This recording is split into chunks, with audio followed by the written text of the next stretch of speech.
Hey everyone, I'm Rahul and I want to talk about something that's deeply personal and incredibly important: mental health. For too long, we've treated mental health as something to be whispered about, hidden away. But the truth is, it's as much a part of our overall well-being as physical health. And just like we share our struggles with physical health, we need to be able to talk about our mental health openly and honestly. So today, I'm opening up about my own journey, my struggles and victories, and the strategies that have helped me navigate the ups and downs. My mental health journey hasn't been a straight line. It's been more like a winding path with unexpected detours and sudden uphill climbs. There were times I felt completely lost, unsure of which way to turn, but there were also moments of clarity, of triumph, when I realized just how resilient the human spirit truly is. It started subtly, a creeping sense of unease like a shadow slowly stretching across my day. I brushed it aside at first, told myself it was nothing, just stress, just life, but it persisted, this unshakable feeling that something wasn't quite right. And then came the anxiety, a constant hum of worry that seemed to vibrate beneath my skin. It felt like 1,000 butterflies trapped in my chest, their wings beating frantically against my ribs. Sleep became a distant memory, replaced by long nights of restless tossing and turning. I tried to power through, to keep up appearances, but the weight of it all became too heavy to bear. I felt disconnected, isolated, like I was standing on the outside, looking in at a life that no longer felt like my own. It took a while, a lot of internal struggle, before I finally reached out for help. And let me tell you, that was the hardest step, the most courageous act of self-love I've ever taken.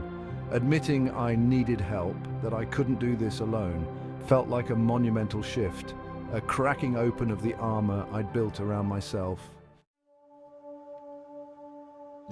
Therapy was my lifeline. It gave me a safe space to unpack the jumbled mess of thoughts and emotions, to untangle the knots of anxiety that had tightened their grip on my mind. It was in therapy that I learned to recognize the patterns, the triggers that sent me spiraling, and to develop strategies to cope. Exercise became my anchor. The rhythmic pounding of my feet on the pavement, the rush of endorphins, it was like a reset button for my brain. It was a way to channel the nervous energy, to release the tension that had coiled itself tight in my muscles. And then there were the small joys, the everyday practices that brought a sense of peace and grounding, the simple act of brewing a cup of tea, the quiet focus of writing in my journal, the calming repetition of knitting. These became my rituals, my anchors in the storm. I discovered the power of connection, of reaching out to friends and family, of letting them in, allowing them to share the burden. Vulnerability, I learned, wasn't weakness, it was the birthplace of courage, the foundation of authentic connection. Finding the right coping strategies is a deeply personal journey. What works for one person might not work for another.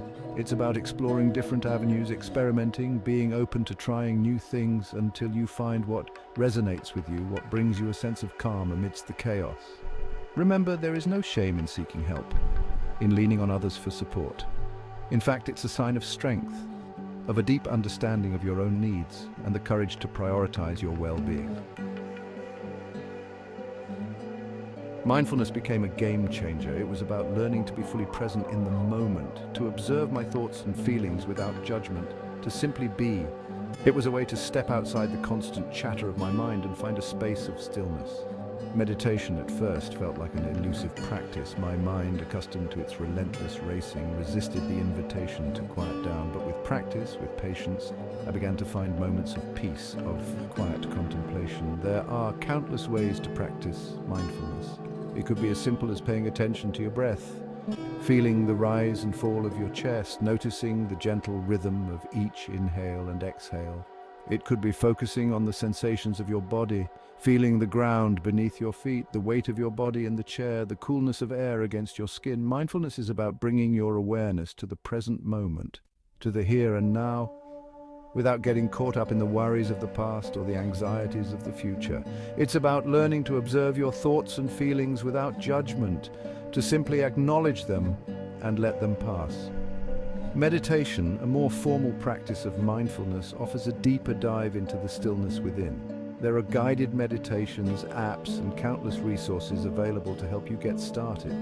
Find a quiet space, close your eyes and focus on your breath, on a mantra, on a visualization. Whatever helps you quiet the noise and tap into the peace that resides within. The benefits of mindfulness and meditation are profound. They reduce stress, improve focus, enhance emotional regulation, and foster a sense of calm and well-being.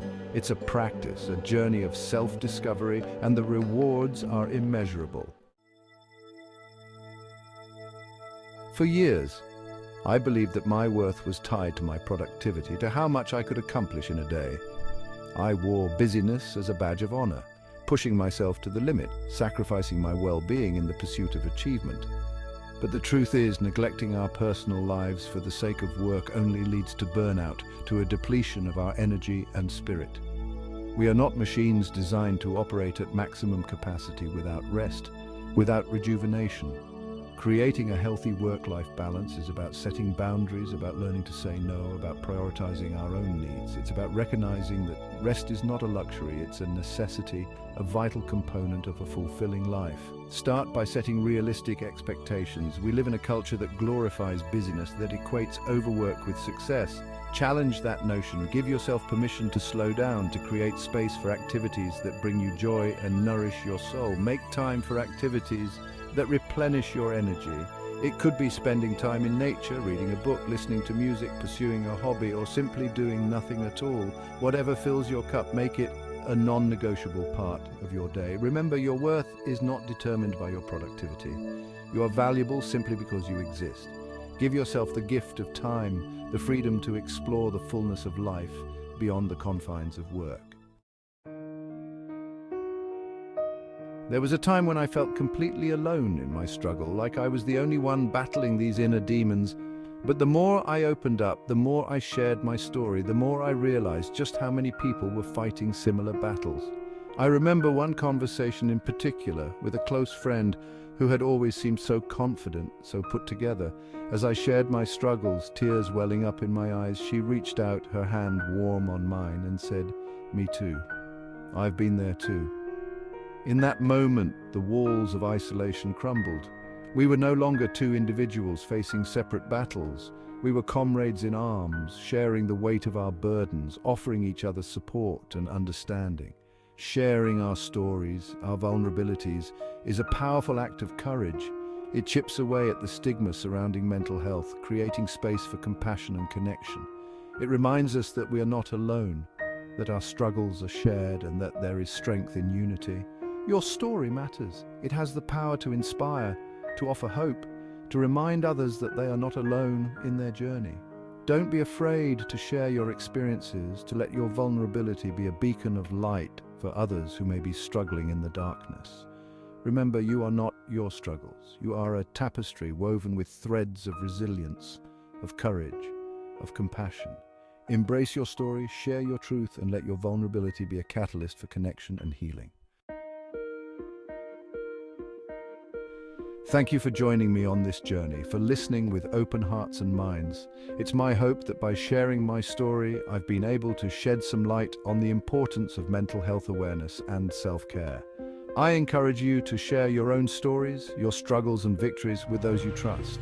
What strategies have you found helpful in navigating life's challenges? Let's create a space where we can learn from one another, where vulnerability is met with compassion and understanding. Remember, taking care of your mental health is just as important as taking care of your physical health. Be kind to yourselves, reach out for support when you need it, and know that you are not alone.